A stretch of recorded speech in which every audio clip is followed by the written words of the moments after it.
o ministro Toffoli falava que talvez no próximo governo a realidade não será tão boa.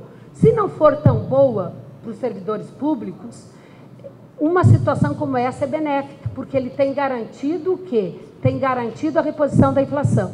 Por exemplo, no Ministério Público Federal, nós há 3 anos não temos aumento nenhum.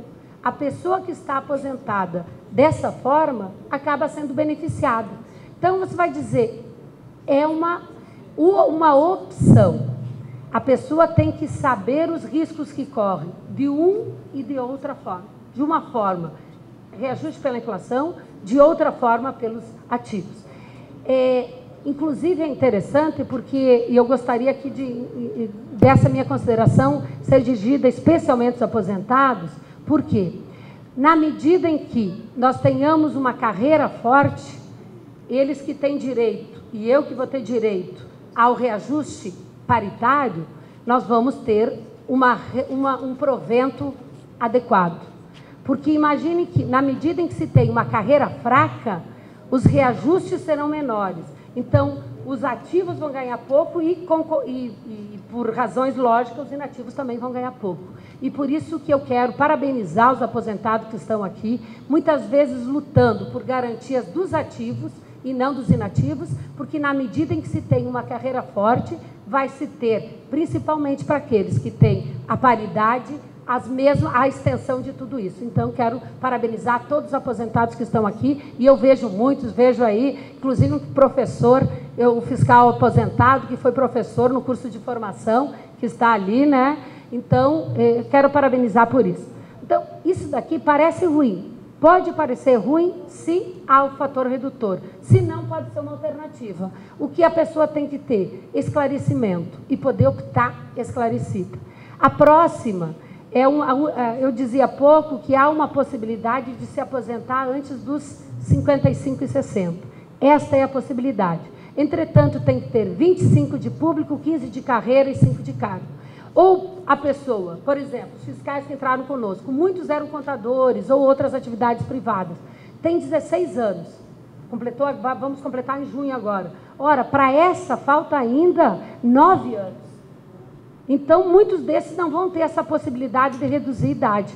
São poucas as pessoas. Eu, por exemplo, eu tenho 28 anos de serviço. Hoje é dia 19. Hoje está fazendo 28 anos que eu sou servidora pública. Ora, mas eu não tenho 15 de carreira. Como eu mudei muito, então eu tenho 12 anos e meio. Se não, estaria aposentada. Se eu tivesse me mantido como fiscal, como procuradora da Previdência, eu estaria aposentada por essa inversão. Quanto mais aumenta em tempo, diminui em idade. Eu quero dizer aos senhores que muitos não vão ter essa possibilidade. Por quê? Porque os requisitos de baixo eles são bastante severos. Na medida em que você tem 25 anos ou 15 de público, muitas pessoas não têm. A terceira opção, que é a única para quem ingressou antes, essa terceira opção é a opção que tem que ter 20 anos de público. Muitos colegas fiscais não vão atingir isso. Por quê? Principalmente a nossa turma, que demorou um tempo para ser chamados, o que aconteceu? Com essa demora, muitas pessoas entraram no serviço público depois dos 50. E se entrou depois dos 50 no serviço público, não consegue. Então, não consegue se aposentar integralmente. Vai pelaquela primeira regra ou se aposenta por idade. É ruim. Vai ter 100% da média. Pode não ser ruim, pode ser, inclusive, vantajoso. Quem vai dizer isso? Eu não tenho bola de cristal para dizer se os ativos ou se a inflação, os ativos vão ter reajustes maiores que a inflação. Se os ativos tiverem reajuste maior que a inflação, vai ser ruim para eles. Se os ativos tiverem reajuste menor que a inflação, vai ser prejudicial. É um risco, é uma situação de insegurança. Inclusive, algumas pessoas, alguns amigos dizem, Zé, eu não sei o que fazer. O que eu posso fazer é esclarecer. O que a Anfip pode fazer é esclarecer. O que o departamento pessoal pode fazer é esclarecer. Mas a decisão é individual. Para alguns tem a decisão, para outros, infelizmente, não tem. E eu tenho defendido que há, sim, uma possibilidade de extinguir os 20 anos. Por quê? De que o judiciário retire esses 20 anos, já que a regra definitiva não estabelece 20 anos. Isso aqui é uma regra de transição. Inclusive, os alemães chamam isso de regra de adaptação. Ora, se eu não tenho como regra definitiva, como é que eu vou ter com regra de transição? Que adaptação estou fazendo se a regra de transição é prejudicial? Então, uma tese bem construída, eu entendo que a associação pode ingressar com uma ação, arriscar. Se perder, os requisitos estão aí. Se ganhar, muitos associados serão beneficiados, porque isso não tem a ver com direito adquirido, não adianta, o Supremo já definiu isso, mas tem a ver com segurança jurídica. Então, é sobre esta tese que tem que ser batido. A CONAMP, e eu vi que o consenso esteve aqui, entrou com uma ADIM contra a extinção da regra de transição pela emenda 41. Mas o argumento foi de direito adquirido. Não que eu acho que certamente o Supremo teria chegado a uma outra conclusão se tivesse a outra tese. Mas eu nunca usaria a tese de direito adquirido. A tese a ser usada, no caso, é a tese da segurança jurídica, da proteção da confiança, que é um subprincípio ligado à segurança jurídica. Bom, então, seria essa a questão. E a paridade, como eu disse antes, foi mantida pela emenda 47. Nós temos a aposentadoria proporcional, que foi extinta, só para aqueles que preencheram esses requisitos no dia 31 de dezembro, que podem usufruir a qualquer tempo, certo? Mas ela foi extinta. Nós temos a aposentadoria por idade, que é sempre a média. Se a pessoa tiver 30 anos se mulher e 35 se homem, vai ser 100% da média. Se o período for menor, vai ser proporcional. Então, tendo 10 anos, 10 de público e 5 no cargo. Então, é pela média, como dizia antes, e reajuste pela inflação. Isso daí pode ser positivo? Pode.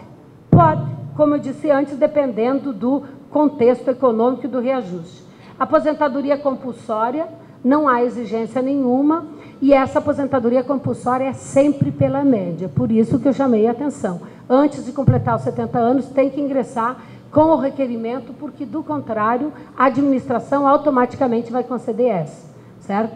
Um ministro do Supremo Tribunal fez isso. 2, 3 dias antes dos 70 anos, ele pediu a aposentadoria. Certo? Depois nós temos a aposentadoria por invalidez, que eu acho que talvez seja a questão mais injusta. Nós temos a situação da pessoa que pode chegar ao salário mínimo. Imaginem os senhores, um fiscal que tenha ido numa empresa e fez uma autuação.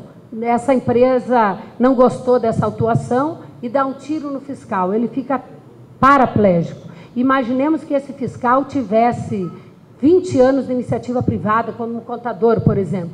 Imaginemos que ele tenha usado a prática comum, que é recolher sobre o salário mínimo. Então, o que vai acontecer? O percentual é 100%, mas da média, que inclui, inclusive, esse tempo de regime geral. Então, essa pessoa, esse fiscal, certamente ganharia, sem fazer cálculo nenhum, eu ousaria dizer que seria salário mínimo. No meu entendimento, isso é assistencial. O benefício doloso de um salário mínimo independe de contribuição. Então, talvez, e aqui é o papel político das associações, para que o ordenamento infraconstitucional estabeleça, porque a Constituição fala que ela é proporcional, quando não for acidente em serviço, doença grave, e 100% quando for essas situações. Eu tenho defendido que normas infraconstitucionais podem estabelecer um mínimo, como acontece, por exemplo, no regime geral, que nenhuma aposentadoria tem valor inferior a 70% da média.